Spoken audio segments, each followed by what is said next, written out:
नमस्कार दोस्तों, कैसे हैं आप लोग। मैं तो एकदम बढ़िया हूँ। आप बताइए, आप कैसे हैं। कहते हैं ना दोस्तों कि कभी कभी इंसान ऐसे निर्णय ले लेता है और इतना ज़्यादा वो सोचता है कि क्या होगा, कि अगर मैं ना रहूँ क्या होगा, मेरे मरने के बाद लोग मेरे साथ क्या करेंगे, मेरा क्या मतलब, मेरे मरने के बाद आगे जो मेरे पूर्वज हैं वो कैसे रिएक्ट करेंगे, आगे के लोग कैसी फ़ोटोज़, मतलब बहुत सारी चिंताएँ। कुछ लोग ऐसे धरती पे हैं जिनको ये होता है कि उनके मरने के बाद क्या होगा। एक बार की बात है, एक राजा रहते हैं, उनके राज्य में प्रजा बहुत खुश रहती है। वो राजा थोड़े उनके पैर में और उनके एक आँख में दिक्कत रहती है, लेकिन प्रजा को वो बहुत सुख और शांति देने वाले राजा रहते हैं। प्रजा इतनी ज़्यादा खुश रहती है उनके राज्य में और कहती है कि ऐसा राजा हमें बार बार मिले। फिर होता ये है कि एक दिन राजा जो होते हैं वो अपने राजमहल में टहल रहे होते हैं, और जितने उनके पूर्वज हैं, जैसा कि हर राजमहल में होता है, पीढ़ी दर पीढ़ी सबकी फ़ोटोज़ महल में लगी रहती हैं। अब राजा एक एक करके सारे पूर्वजों की फ़ोटो देख करके और घमंड मतलब एक गर्व महसूस कर रहे थे, घमंड महसूस कर रहे थे कि हम कितने बड़े राज्य के राजा हैं, मेरे पूर्वज कितने अच्छे थे, उन्होंने ये युद्ध जीता, वो ऐसे थे। और ये सोचकर उनका मन जो है वो खुश हुआ जा रहा था।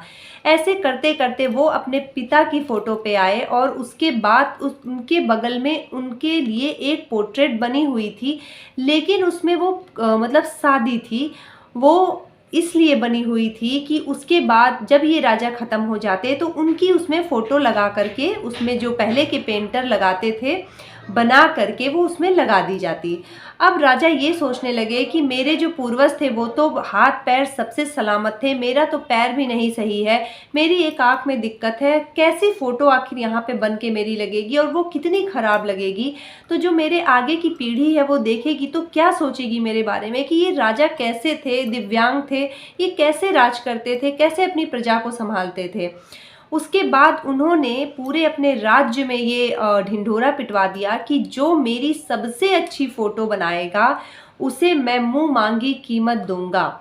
अब जितने उस राज्य में जो बनाते थे, चित्रकारी करते थे, वो आए, लेकिन जब उन्होंने राजा को देखा तो उनकी हिम्मत नहीं हुई कि वो उनकी जो चित्र है उनका वो बनाए, क्योंकि अगर वो उनका चित्र बनाते तो उन्हें उन्हें दिव्यांग दिखाना पड़ता, जिससे राजा बहुत दुखी हो जाते।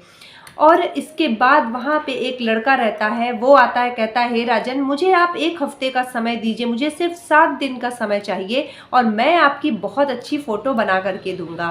इसके बाद राजा बहुत खुश होते हैं और उसे वो 7 दिन का समय देते हैं। अब 7 दिन के पश्चात जब पूरी सभा बैठती है कि आज उनकी वो फ़ोटो राज्यसभा में पेश की जाएगी, तभी सब लोग इसी इंतज़ार में बैठे हैं कि पता नहीं वो लड़का कैसी फ़ोटो बनाएगा, कहीं राजा गुस्सा ना हो जाए। इसी सोच में वहाँ की प्रजा रहती है। तब तक वो लड़का आता है और उसको उसको देख करके सब लोग उसकी तरफ ही देखने लगते हैं कि वो अभी दिखाएगा कि कैसी उन्होंने फ़ोटो बनाई। जब वो अपनी फ़ोटो खोलता है तो उस फ़ोटो को देखकर सबके चेहरे पे एक मुस्कान आ जाती है, और राजा उस फ़ोटो को देख करके बहुत खुश हो जाते हैं। और उनको वो फ़ोटो देखकर इतनी खुशी होती है कि वो अपने सिंहासन से उतरते हैं और उस लड़के को गले लगा लेते हैं और कहते हैं कि मांगो, तुम्हें क्या चाहिए। इस तरह की उम्मीद तो मुझे भी नहीं थी कि ऐसी फ़ोटो मेरी कोई भी बनाएगा, लेकिन तुमने बनाया है। अब आप सोचिए कि उस फ़ोटो में क्या रहा होगा कि जिससे राजा इतना प्रसन्न हो गया।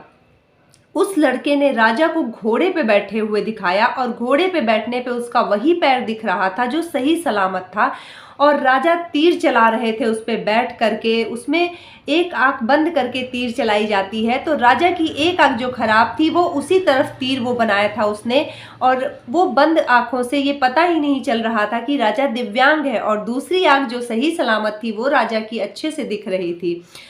अब उस फोटो को जब लोगों ने देखा, बहुत तारीफ की, तो उस लड़के को राजा ने उसकी मुंह मांगी कीमत दी।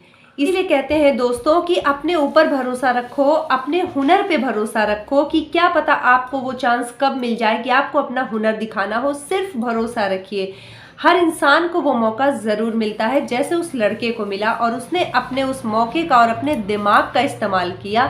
क्योंकि कहते हैं ना कि जो मतलब एक सफल इंसान होता है वो हमेशा पॉजिटिव रहता है और एक तलाश में रहता है कि कब उसे अपनी जो अच्छाई है, अपनी पॉजिटिविटी दिखाने का मौका मिलेगा। उस लड़के को मिला और उसने दिखा दिया ये।